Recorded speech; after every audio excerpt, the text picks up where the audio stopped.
अरे बड़ी बात है। तो ना हाथ ऊपर के पीछे, बहुत पीछे और पीछे होते। कैसे बैठे हो? ऐसे तो ना ऊपर उठा के, तुम्हें भगवान की कसम है। माता जरा तो हाथ ऊपर उठाना। जे बारोटी पे तो हाथ उठा के, मेरी नैया में बैठे श्री राम, ये मैया मेरी वो।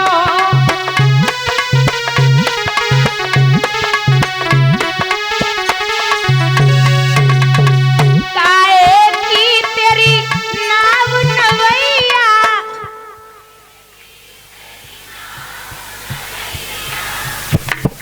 अब तो देख लो भैया, सूट अब तो बजा लेते तारी। हेलो बाबू, सुनवे घुमाए हो, गप्पे ही लड़ाई हो। अब तो सब सूट देख चुकी, अब तो बजाए लो। बजाओ ना तू बड़ा के, मेरी नैया में बैठे श्री राम, ये मैया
पीछे वाले बड़े आराम में, देखो कितने खुश हैं।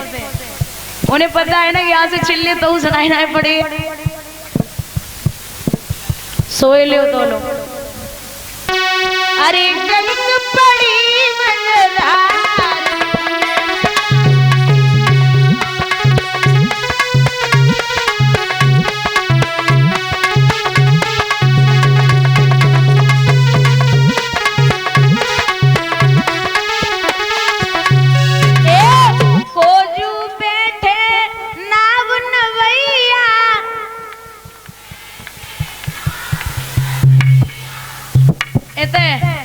बाजू में ताकत दे लला, इस्तेमाल कर लियो इन्हें।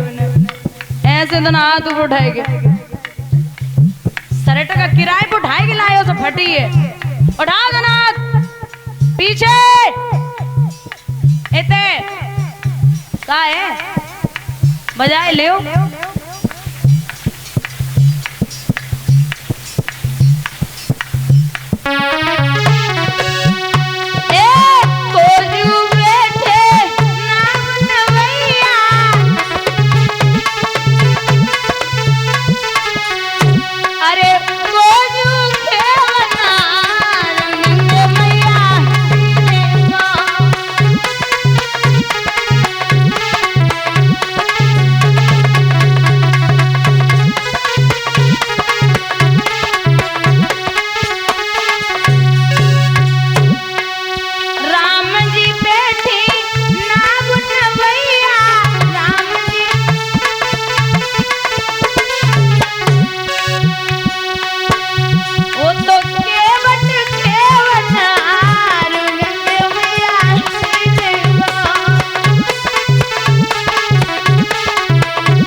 सतगुरुदेव भगवान की।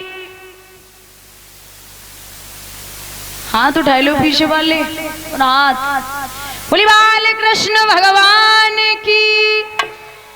कछु कछु तो एक हाथ उठा दो, इलेक्शन पठाड़े हो वोट मांगना है।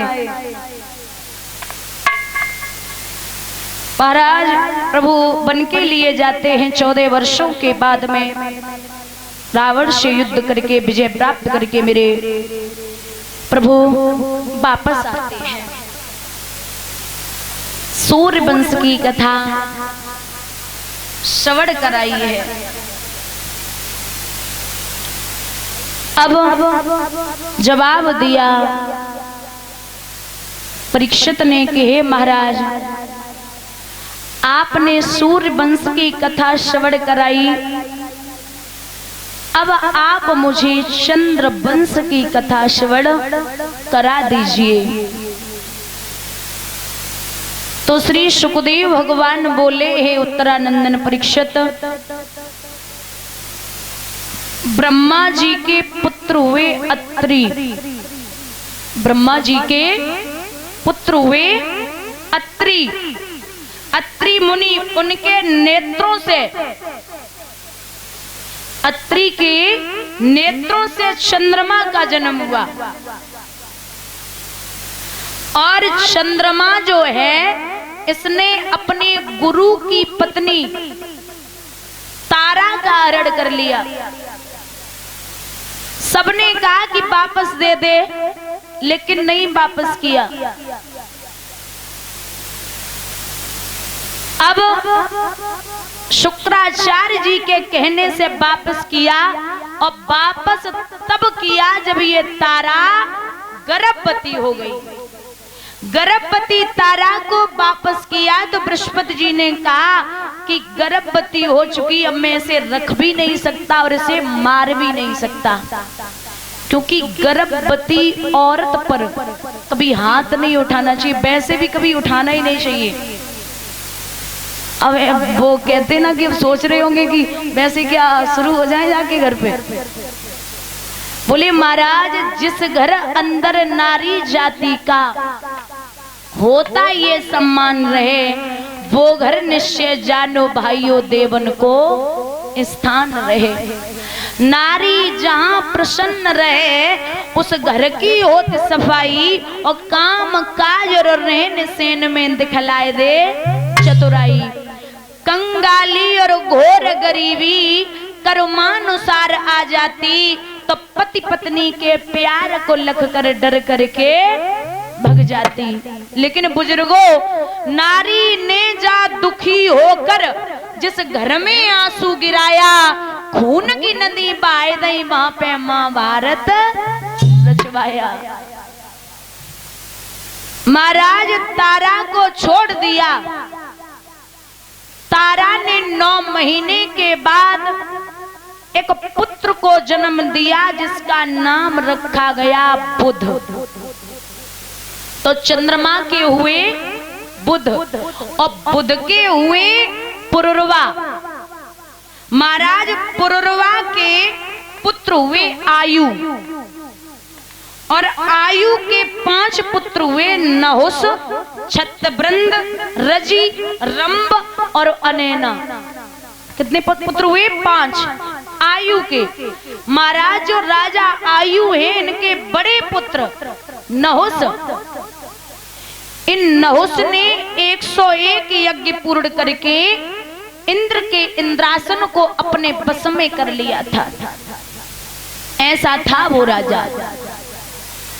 एक दिन आ रहे थे वापस राजा नहुस, तो इंद्र की पत्नी अटे पे खड़ी थी, इंद्राणी। राजा नहुस ने जैसी इंद्राणी को देखो तो इंद्राणी मुस्कुराने लगी। परीक्षित वो तो इसलिए मुस्कुराई कि जे हमें देख रहे, लेकिन राजा कुछ और ही समझ बैठो। और घर पे जाते ही जाते पत्र लिख दिया कि हे मेरे दिल की देवी, मैं आपसे गंधर्व विवाह करना चाहता हूँ, और आपने अगर हमसे विवाह नहीं किया तो मैं आपके पति को जिंदा जमीन में गड़वा दूंगा। वो पत्र ब्रह्मांड वो इंद्राणी ने जब देखा तो गुरु बृहस्पति जी से कहा है कि हे महाराज, आपके शिष्यों की करामात देखो, हमसे विवाह करना है। बृहस्पति जी ने कहा लाडो तू चिट्ठी लिख और उसमें लिखना कि यादवों के राजा नहुस, हमारे पास अगर आप आना चाहते हैं तो यहाँ पर ब्राह्मणों से पालकी बनवाएं और संतों को पालकी में लगा करके आए, उस पालकी में बैठ करके हमसे विवाह करें आके। अब वो कहते ना जाको दुख विधाता देही बाकी मत पहले हरे। कुत्ते की मौत आती है ना और सियार की, तो बताया था ना कि गांव की तरफ भागेगा, और आदमी की मौत आएगी तो वो पराई औरत की तरफ भागता है। अब महाराज जैसे ही ब्राह्मणों से पालकी बनवाई और संतों को लगाया, उसमें को दुर्वासा ऋषि लगे हुए। राजा बोला जल्दी चलो, सर्प है, जल्दी चलो, मुझे मिलना है, जल्दी चलो। क्रोधी संत ने श्राप दे दिया कि तुझे ज्यादा जल्दी है, तू पालकी में बैठे बैठे अजगर हो जा। राजा नहुस पालकी में बैठे ही बैठे सर्प हो गए। इन्हीं के पुत्र हुए हैं, नहुस के 6 पुत्र हुए, यति, याति, संयाति, आयति, बियति और कृति। इनमें जो यति थे उनसे बड़े जो थे जिनका नाम था याति। महाराज याति राजा ने उज्जैन नगरिया को संभाल लिया। इधर एक बृहस्पति नाम का राजा, उनकी बेटी का नाम था शर्मिष्ठा और उनके गुरु थे शुक्राचार्य, जिनकी बेटी का नाम था शर्मिष्ठा। महाराज गुरु और शिष्य एक दूसरे से अत्यधिक प्रेम मानते थे। इतना प्रेम था, एक दूसरे को अत्यधिक प्रेम करते थे। और कहते भी हैं शिष्य वो होता है महाराज जो गुरु की हर बात माने।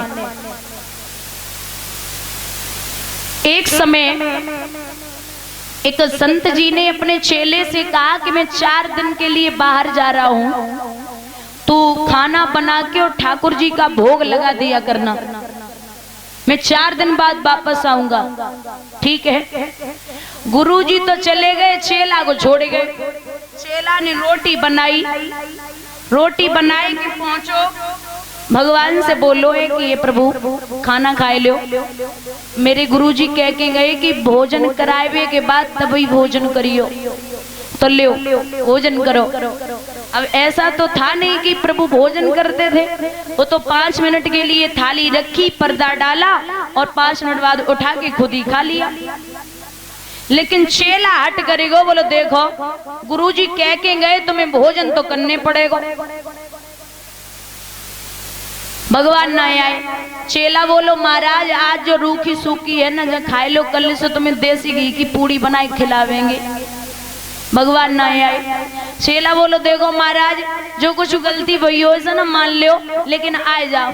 भगवान ना आए। चेला बोलो महाराज देखो अगर हम खुशी से बुला रहे तो आ जाओ, लेकिन हमें गुस्सा आते है, गुस्सा आते महाराज प्यार से अगर बुला रहे ना तो आ जाओ। भगवान ना आए। मोटी सी लाठी उठाई और जैसे ही पहुंचो भगवान ने लाठी पकड़ी और जवाब दो काम का है। बोले काम का झाड़ू लगा।